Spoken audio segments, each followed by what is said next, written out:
여러분 반갑습니다. 다독이는 방 카입니다. 네, 새해가 이제 시작이 되면서 올해는 좀 나만을 위한 글을 써보면 어떨까? 아니면은 올해는 좀 글쓰기 연습을 해서 나도 좀 이 가독성을 올려주는 글을 좀 잘 쓰고 싶다. 이런 계획 세우신 분들도 많으실 것 같아요. 자, 사실 그런데 대부분의 사람들이 글쓰기를 어려워합니다. 네, 그렇다면은 글쓰기는 왜 어려울까요? 오늘 바로 여기에 대한 이야기를 한번 해보려고 하는데요. 우리가 사실 어떤 문제를 해결하기 위해서는 그 근원적인 원인을 찾아가야겠죠. 네, 뭐 여러 가지 이유가 있을 거예요. 뭐 어떤 표현을 하는 게 어렵다. 혹은 아예 그냥 백지 상태다. 글을 써야 하는데 컴퓨터 앞에 딱 앉으면 헛소만 깜빡깜빡 거린다. 뭐 이러신 분들도 계시고, 뭐 책을 많이 안 읽어서 그런 것 같다. 아니면은 뭐 좀 다른 사람들한테 내 글이 어떻게 보여질지 그 평가가 걱정이 돼서 오히려 좀 아예 시작을 못 하겠다. 이런 분들도 계시기는 했어요. 사실 글쓰기가 어려운 이유는 생각을 해야 되기 때문입니다. 어떻게 보면 이 생각이라는 것은 우리 인간이 가지고 있는 아주 고유의 능력이라고도 할 수 있지만 이 현대인들은 생각하는 것을 너무나 어려워합니다. 그렇다면 우리는 또 질문할 수 있죠. 왜 생각하는 게 어려울까요?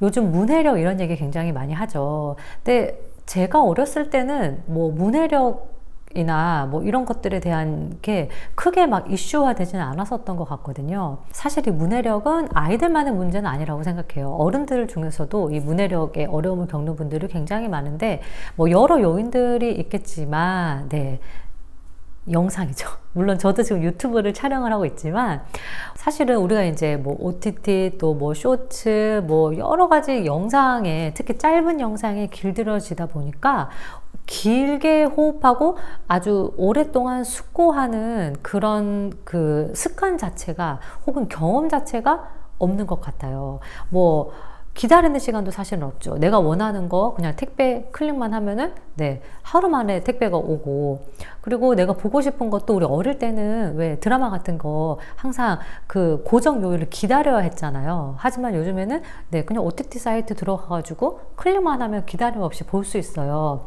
이 어떤 기다림의 미학, 여백의 시간 자체가 없습니다. 그냥 모든 것들이 다 즉각적으로 해결이 되는 시대이다 보니까 아이들도 그렇고 어른들도 그렇고 생각할 여유조차 없는 거예요. 근데 이렇게 우리 흔히 이야기하죠. 멍 때린다. 이런 생각할 시간 자체가 없으니까 어떤 나만의 사유랄지 아니면 어떤 것에 대한 고찰이랄지 이런 것들을 곰곰이 관찰해보고 생각해볼 여력이 없는 거예요.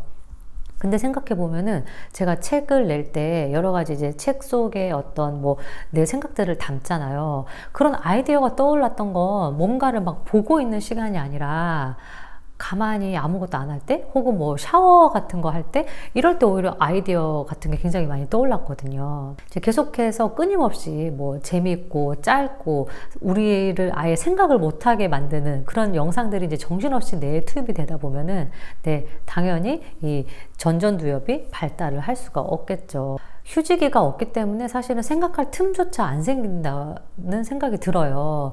그렇다면 이제 우리는 어떻게 해야지 이 생각할 수 있는 우리 그 고유의 본능을 끌어올릴 수 있느냐. 이 물음에 대한 어떤 답은 끊임없이 질문을 하는 거예요. 챗GPT가 이제 발달을 하면서 뭐 작가랄지 어떤 이런 글을 쓰는 사람들의 그 입지가 좁아질 거다 이런 이야기도 많이 하지만 이 챗GPT를 잘 활용하기 위해서도 우리가 질문을 잘해야 되겠죠. 이 챗GPT도 질문을 얼마나 구체적으로 하느냐에 따라서 훨씬 더 어떤 디테일한 답변들을 보여주죠. 그래서 우선은 글을 잘 쓰기 위해서는 첫 번째, 질문을 잘해야 합니다. 그렇다면 또 우리는 이렇게 질문할 수 있어요. 아니, 어떻게 해야지 질문을 잘하죠? 질문 자체도 요즘에 특히 어려워해요. 특히 제가 아이들이랑 수업을 해보면 대부분이 어떤 묻는 말에는 답을 하지만 너가 한번 질문해 볼래? 라고 했을 때는 질문 자체를 어려워하는 경향이 큽니다. 근데 일단 질문이 어려울 때는 우리 어렸을 때 배우는 거 있죠. 육하 원칙. 네, 여기에 힌트가 있어요. 그래서 언제, 어디서, 무엇을, 어떻게, 왜, 누가 이 6가지 질문을 계속 대입해서 문장을 만들어 보는 거예요. 뭐 나는 왜 글을 쓰고 싶을까? 나는 언제부터 글을 쓰고 싶어 했지? 나는 글을 통해서 무엇을 얻고 싶은 걸까? 이런 식으로 육하 원칙에 대입해서 질문을 만들어 보시고요. 이 질문은요, 긴 글을 쓸 때 문단과 문단이 이제 연결이 매끄럽지 않잖아요. 그럴 때도 이 질문을 활용해서 아주 매끄러운 브릿지 문장을 만들 수도 있어요. 뭐 가령 그는 왜 그렇게 생각했을까? 이렇게 질문을 하고 이제 거기에 대한 답을 내가 쓰는 방식이거든요. 그래서 뭐 어떤 브릿지 문장으로도 이 질문을 잘 활용해 보시면 좋습니다. 끊임없이 어떤 내가 스스로 질문하고 거기에 대한 답을 생각해 봤을 때 네, 글을 쓰는 실력은 당연히 늘 수밖에 없겠죠. 그래서 저는 그 질문하는 능력이 곧 네, 글을 쓰는 능력이라고 생각을 합니다. 다음으로 글을 잘 쓰는 두 번째 팁은요. 너무 뻔한 얘기지만 네, 많이 읽고 많이 쓸 수밖에 없습니다. 사실 이제 제가 글쓰기 수업을 하면서 여러 그 분들의 글을 봤잖아요. 정말 지금까지 뭐 수천 명의 글을 읽고 또 첨삭을 하고 있었는데 이 글을 딱 읽어보면은요, 책을 많이 읽은 사람들은 글에서도 티가 나요.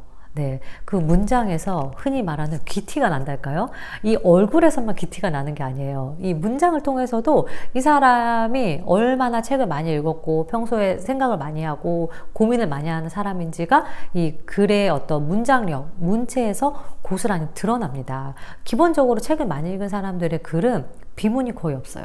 그러니까 어떤 주어와 서술어의 호응이 굉장히 네, 잘 맞아 떨어지는 거죠. 근데 이런 거를 막 일부러 연습을 한 게 아니라 아주 오랫동안 책을 읽었기 때문에 그냥 자연스럽게 축적된 어떤 결과물인 거죠. 네. 그래서 비문이 거의 없고 문장 자체가 일단은 깔끔합니다. 물론 이제 구성적인 면에서 뭐 고칠 부분들을 제가 이야기를 하지만 문장 자체가 말이 안 되거나 비문이 거의 없어요.